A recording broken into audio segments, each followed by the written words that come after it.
হয় অসম বাৰ্তাজীৱী সংঘৰ আহ্বানত আজি তামোলপুৰ জিলা বাৰ্তাজীৱী সংঘই তামোলপুৰ প্ৰেছ ক্লাবৰ উদ্যোগত 2 ঘণ্টীয়া অৱস্থান ধৰ্মঘট পালন কৰিছে। আমি সকলোৱে জানো যে আমাৰ প্ৰাণৰ শিল্পী জুবিন গাৰ্গৰ মৃত্যুৰ আজি প্ৰায় এমাহ হ'বৰ হ'ল আৰু এই লৈ ইতিমধ্যে সমগ্ৰ অসম জুৰি প্ৰতিগৰাকী অসমীয়া আচলতে শোকস্তব্ধ হৈ আছে। তাৰ মাজতে আচলতে যিকেইগৰাকী ব্যক্তিক আচলতে জুবিন গাৰ্গৰ মৃত্যুৰ কাৰণে আচলতে অভিযুক্ত কৰি ন্যায়িক পুলিচ কাষ্টডি শেষ হোৱাৰ পিছত যোৱা বুধবাৰে ন্যায়িক জিম্মা পঠিয়াইছিল বাক্সাৰ নিকাশিস্থিত কাৰাগাৰত। তেতিয়াই আচলতে তাত কিছু জুবিন অনুৰাগীয়ে আচলতে কিছু অপ্ৰীতিকৰ পৰিস্থিতিৰ সৃষ্টি কৰিছিল একাংশ, আৰু পৰিস্থিতি এটা এনেকুৱা পৰ্যায়ত পাই গ'ল যে তেখেতসকলে আচলতে আৰক্ষীৰ লগত হতাহতি পৰ্যন্ত হ'ল। তাৰ পৰৱৰ্তী সময়ত আচলতে একাংশ জুবিন অনুৰাগী আচলতে আৰক্ষীৰ লগতে সাংবাদকৰ্মীৰ ওপৰত মানে ধাৰাসাৰভাৱে শিলা বৰ্ষণ কৰিলে, যিটো আচলতে আমি কোনো পধ্যেই মানি লওঁ। কোনো যিসকলে জুবিন গাৰ্গৰ আজি জাষ্টিছ ফৰ জুবিন বুলি যিসকলে আচলতে আজি প্ৰতিবাদ কৰিছে, জুবিন গাৰ্গৰ ন্যায় বিচাৰে, তেওঁলোকে কোনোদিনে মানি নলয়। আৰু এটা অতি দুৰ্ভাগ্যজনক কথা যে আচলতে সাংবাদিকসকলৰ ধৰ্মই হ'ল কোনো ঘটনা পৰিঘটনা সুস্থ আৰু শুদ্ধৰ ওপৰত প্ৰচাৰ কৰা। গতিকে উক্ত দিনা আচলতে নিকাশিত জেলৰ সন্মুখত যিসকল দুষ্কৃতিকাৰী, আচলতে একাংশ জুবিন অনুগামী যিসকল দুষ্কৃতিকাৰী আৰক্ষীৰ লগতে সাংবাদিকৰ ওপৰত নিৰ্মমভাৱে আক্ৰমণ কৰি এই ঘটনাক আমি গৰিহণা দিছোঁ, কঠোৰ ভাষাৰে গৰিহণা দিছোঁ। আৰু আমি কোনোদিনে এই কথা মানি নলওঁ। আৰক্ষীৰ আক্ৰমণ, সাংবাদিক আক্ৰমণে খাদ্য থকা নাছিল। তেওঁলোকে আচলতে আৰক্ষী আৰু সাংবাদিকৰ গাড়ী পৰ্যন্ত জ্বলাই দিছিল, ভাঙি চুৰমাৰ কৰিছিল। গতিকে এনেধৰণৰ দুষ্কৃতিকাৰীক আচলতে আৰক্ষী প্ৰশাসনে আটক কৰি শাস্তি দিব লাগে। আৰু আমি আজি অৱস্থান ধৰ্ম যে এইটোও দাবী জনাইছোঁ যে অসমৰ গৃহ বিভাগক, অসমৰ মাননীয় মুখ্যমন্ত্ৰী ইতিমধ্যে জুবিন গাৰ্গৰ যি ঘটনা, মৃত্যুৰ ঘটনা, তাক তদাৰক কৰি আছে। আৰু আমি আশা কৰিছোঁ আজিৰ অৱস্থান ধৰ্মঘট স্থলীৰ জৰিয়তে যে জুবিন গাৰ্গক অতি শীঘ্ৰে ন্যায় প্ৰদান কৰক। যিসকল দোষী, যিসকলক অভিযুক্ত কৰে তেওঁলোকৰ ফাষ্ট ট্ৰেক আদালতত বিচাৰ কৰি দৃষ্টান্তমূলক শাস্তি প্ৰদান কৰক।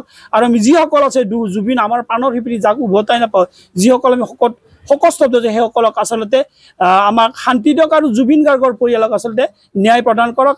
লগতে আজিৰ এই প্ৰতিবাদ আমি এনেধৰণৰ দুষ্কৃতি সকীয়াই হৈছে ভৱিষ্যতে যাতে সাংবাদিকৰ ওপৰত কোনো ধৰণৰ আক্ৰমণ নকৰে। কাৰণ শেহতীয়া দেখা গৈছে যে কিছু ঘটনা ঘটিলে একাংশ দুষ্কৃতিকাৰী সাংবাদিকক আক্ৰমণৰ লক্ষ্য কৰি লয়। গতিকে তেনেধৰণৰ যাতে ঘটনা নহয়, আমি আজিৰ এই অৱস্থান ধৰ্মঘটৰ জৰিয়তে আহ্বান ৰাখিছোঁ।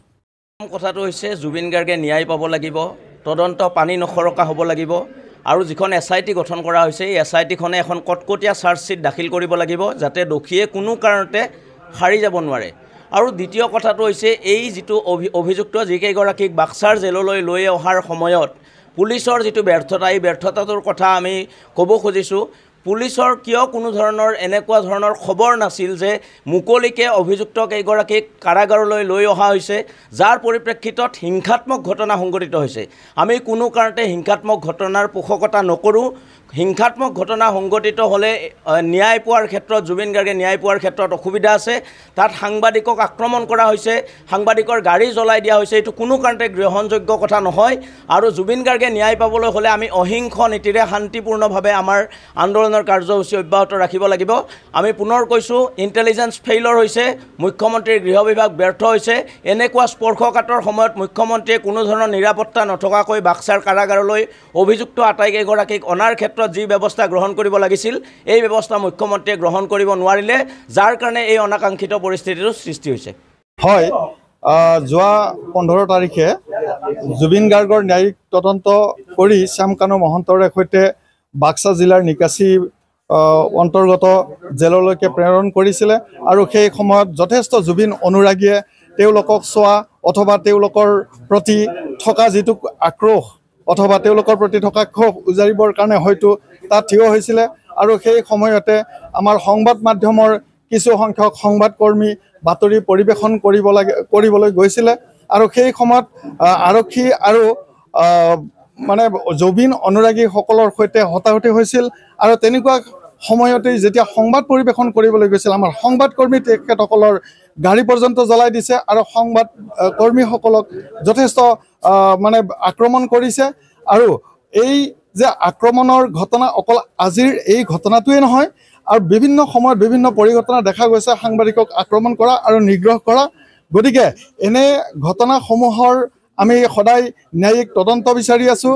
আজি তামোলপুৰ বাৰ্তাজীৱী জিলা সংঘৰ উদ্যোগত আমি আৰু তামোলপুৰ জিলা অৰ্থাৎ প্ৰেছ ক্লাবৰ উদ্যোগত আমি ইয়াতে সমবেত হৈছোঁ, এক অৱস্থান ধৰ্মঘট কাৰ্যসূচী পালন কৰিছোঁ, যাতে জুবিন গাৰ্গৰ মানে মৃত্যু অৰ্থাৎ মৃত্যুৰ কাৰণ বা তেওঁৰ তদন্ত কৰি পৰিয়ালবৰ্গক উচিত মানে ন্যায় প্ৰদান কৰে আৰু সাংবাদিকসকলক যাতে এটা মানে সুৰক্ষা কৰাৰ কাৰণে মুখ্যমন্ত্ৰী মহোদয়ে এটা আগত যিটো বিধানসভা তাত এখন আইন প্ৰণয়ন কৰি ভৱিষ্যত যাতে সাংবাদিকসকলক সুৰক্ষিত প্ৰদান কৰিব পাৰে তাৰ কাৰণে আহ্বান ৰাখি আমি আজি এই অৱস্থান ধৰ্মঘট পালন কৰিছোঁ।